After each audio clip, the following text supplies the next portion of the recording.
Hello student, आपका स्वागत है हमारे YouTube channel Sharma study point में। और आज इस वीडियो में आपको एक क्वेश्चन बताया जाएगा जो कि तुल्यता संबंध से आधारित है। ठीक है ना। तो आइए इसको देखते हैं क्वेश्चन क्या है। तो क्वेश्चन आपकी स्क्रीन पर आ चुका है और कई बार एग्ज़ाम में पूछा जाता है यही क्वेश्चन, बहुत महत्वपूर्ण है ये। ठीक है ना। तो आइए इसको समझते हैं, इस क्वेश्चन को किस तरीके से करते हैं। प्रश्न है, धन पूर्णांकों के समतुल्य n में कोई संबंध r है। ठीक है ना।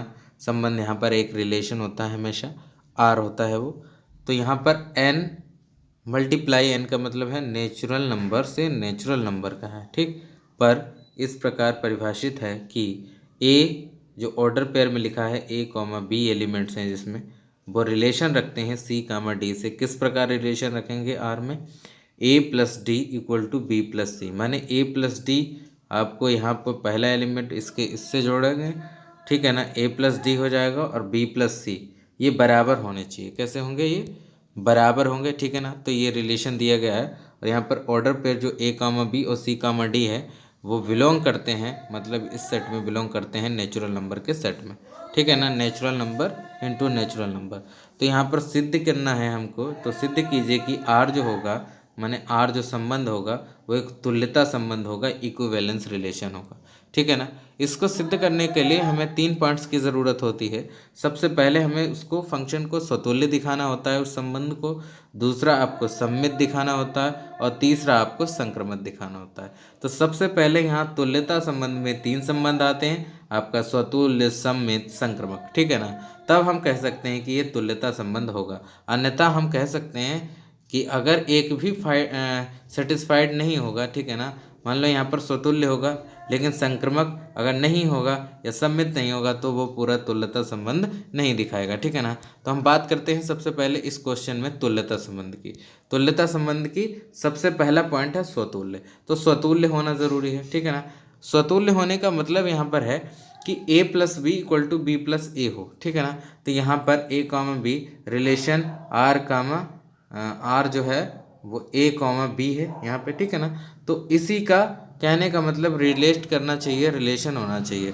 जैसे आर तुल्य संबंध होगा, क्या होगा? आर स्वतुल्य संबंध होगा कब?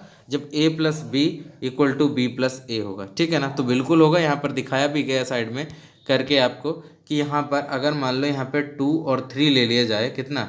2 और 3, इसको a मान लिया जाए, इसको b, तो आप कहोगे कि 2 प्लस 3 को जोड़ने पर 5 आएगा और 3 प्लस 2 को भी जोड़ने पर 5 आएगा। मैंने यहाँ पर पहले a प्लस बी कर लिया है और फिर क्या कर लिया है? b प्लस ए। तो यानी कि दोनों कैसे आए हैं? बराबर आए हैं। तो ये r कैसा हो गया? स्वतुल्य संबंध हो गया, एक स्वतुल्य संबंध हो गया। ठीक है ना। सेकेंड पॉइंट पर बढ़ते हैं। ठीक है ना। सेकेंड पॉइंट क्या है कि यहाँ पर a कॉमा बी जो होता है वो c कॉमा डी के रिलेशन में होना चाहिए, लेकिन किस प्रकार होगा? a प्लस डी, ठीक है ना, और b प्लस सी, तो ये होना चाहिए। तो इसको आप रिवर्स करेंगे, यहाँ पर रिवर्स क्या करेंगे कि b प्लस सी जो है वो a प्लस डी के बराबर हो जाएगा, या ये कह सकते हैं कि c प्लस बी ए प्लस डी के बराबर होगा। तो ये तो कैसा होगा? सिमेट्रिकल होगा, सममित संबंध होगा। ठीक है ना। ये सममित संबंध दिखा दिया गया सी और डी और ए और बी के बीच में।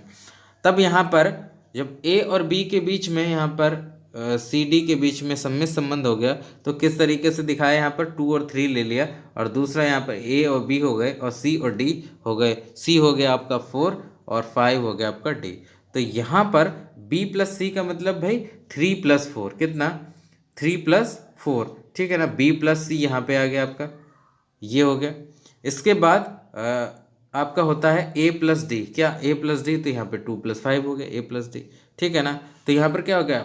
7 हो गया, यहाँ पर भी 7 हो गया। तो हम कह सकते हैं यहाँ पे 7 7 इक्वल आ गए हैं। इसका मतलब यहाँ पर जो भी नंबर लिखेंगे, c प्लस बी भी लिखेंगे, a प्लस डी लिखेंगे। आप देख लो c प्लस बी कितना भाई? c हमारा हुआ आपका 4 और b का मतलब आपका कितना हुआ? b 3 हुआ, 4 और 3 तब भी 7 होंगे, है ना, 7 होंगे। और उसके बाद a प्लस डी, तो a हुआ आपका 2 और d हुआ 5। तो यहाँ पर भी क्या होगा आपका? 5 प्लस 2 कितना हो जाएगा? 7 हो जाएगा।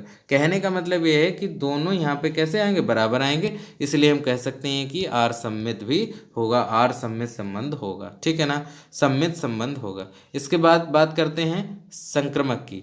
ठीक है ना।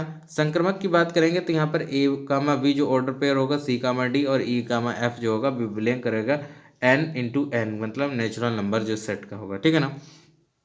अब बात करेंगे यहाँ पर तो किस तरीके से होना चाहिए n में बराबर, भाई A plus D equal to क्या हो जाएगा बी प्लस सी।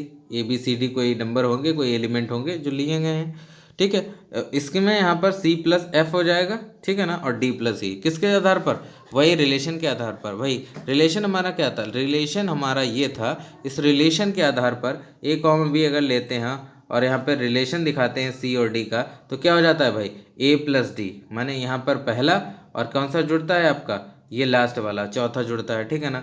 और बी प्लस सी, भाई बी प्लस सी का मतलब क्या है कि दूसरा है ना, और इसका तीसरा, दूसरा और तीसरा जुड़ता है। तो इसी तरीके से रिलेशन सभी ले चल रहे हैं, ठीक है ना। तो आइए देखते हैं वहीं पर।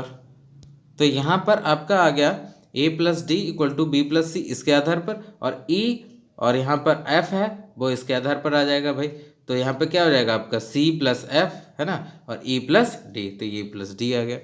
अब बात करेंगे यहाँ पर तीन तीन की चलाएंगे, तीन तीन नंबर जोड़ने पड़ेंगे। जब इतना रिलेशन हो गया तो आप कहोगे कि A plus D plus C plus F, ये वाला इसके साथ जुड़ जाएगा इसके साथ, ठीक है ना, और बी प्लस सी इसके साथ जुड़ जाएगा, ठीक है ना। तो B plus C plus E plus D. अब यहाँ पर आप क्या आ गया, इसको आप क्या करोगे भाई सी प्लस, अब यहाँ पर ए प्लस एफ ये वाला इसके साथ जुड़ेगा, ठीक है ना, और डी प्लस सी यहाँ पे, ठीक। और इधर इधर आपका b प्लस बी के साथ e हो जाएगा और c के साथ d हो जाएगा, तो यहाँ पर c के साथ d हो गया। तब आप कहोगे कि a प्लस एफ है ना, और b प्लस ई, क्योंकि c प्लस डी और c प्लस डी ये कैंसिल हो जाएंगे। क्यों हो जाएंगे कैंसिल, क्यों हो जाएंगे, क्योंकि यहाँ पे c प्लस डी है, ये उधर ले जाएंगे ट्रांसपोजिशन करके, तो आपका माइनस का हो जाएगा और c प्लस डी से c प्लस डी कट जाएगा, ठीक है ना। तो आपका क्या बचेगा a plus F equal to B plus E, और जो कि a कामा बी और e कामा एफ में रिलेशन दिखा गया है, ठीक है ना।